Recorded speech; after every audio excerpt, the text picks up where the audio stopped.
We have some interesting political news this morning. President Biden is pouring millions into North Carolina, according to the Wall Street Journal.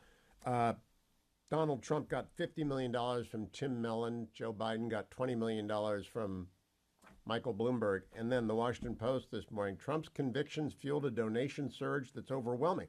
$170 million in May. He now has more cash on hand than Biden.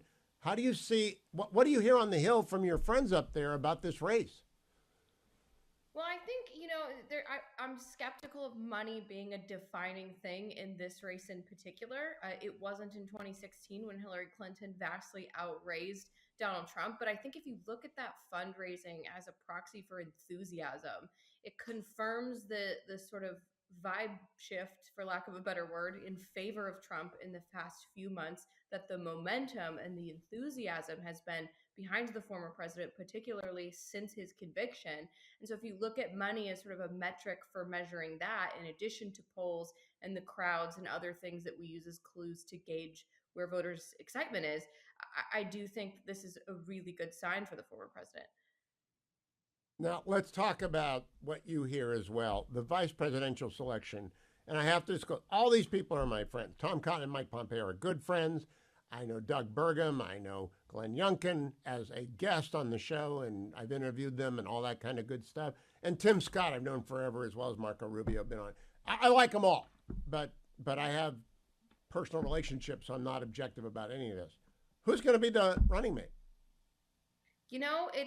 It's amazing how little consensus there is about who would be best for Donald Trump. Everybody has an opinion and is convinced that they are correct about who would best serve Donald Trump. One day you hear a rumor that it's going to be this guy, the next day you hear a rumor that it's going to be that guy. So I do think the search is still very much up in the air. It really depends, I think, on what Trump's political needs are going to be. If in the next few weeks it's clear that Donald Trump is not going to prison, it's clear that the other cases are not going to trial, maybe he could use someone more like a Tim Scott who could soften Trump's edges and appeal across the middle. If it appears that Donald Trump is going to get railroaded before the November election, that he is going to be behind bars and he is going to have further legal challenges, perhaps what he needs is an attack dog.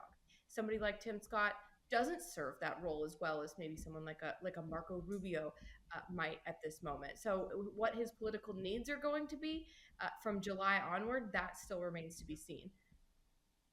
Okay, let me close by talking with you about the 11 Senate races and Steve Daines. He's the chairman of the National Republican Senatorial Committee. He's a senator from Montana. There are 11 seats in play in this cycle in the Senate. They're all held by Democrats. And whether it's the most likely to flip, Jim Justice in West Virginia, or the most difficult to flip, which is either Eric Hodvie or in Virginia, Glenn Youngkin might be able to carry Hung Kao over the top. What do you think? How many? What are you guessing the Senate's going to look like come January of next year?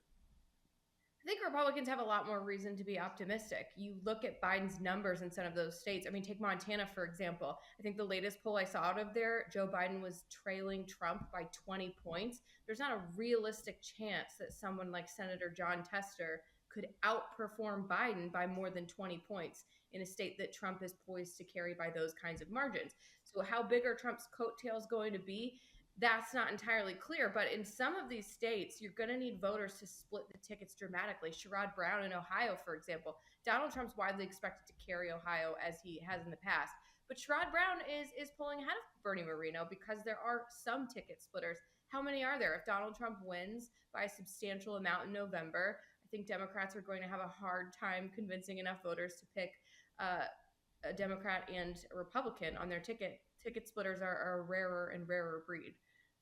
Now you've named the two of the three: Ohio with Bernie Moreno, Tim Shea in Montana, and David McCormick in Pennsylvania, are the big ones. But I was surprised to see that Ms. Domenici is closing the gap on, I can't even remember what that guy's name in New Mexico, the invisible senator from New Mexico. I didn't know that that was a race until this week, but it's getting close. I think a lot of these races are tightening under the radar. I think Republicans are doing well and sometimes best in those swing states when they don't nationalize it, when they tailor their platforms to their states. I know Larry Hogan gets a lot of flack in Maryland for the fact that he didn't embrace Trump after the conviction, that he does have more of a centrist bent. But look, he's probably poised to become the next senator from Maryland, a flip that I don't And think Donald a Trump lot. put his arms around him. Donald Trump said, That's hey, I right, want Larry Hogan. And I love Larry right? Hogan. Thought that they would be spending there and worried about that seat a year or more ago. So I do think when Republican candidates tailor their platforms to their states, and New Mexico is probably a great example of that, they do well when they avoid nationalizing the races.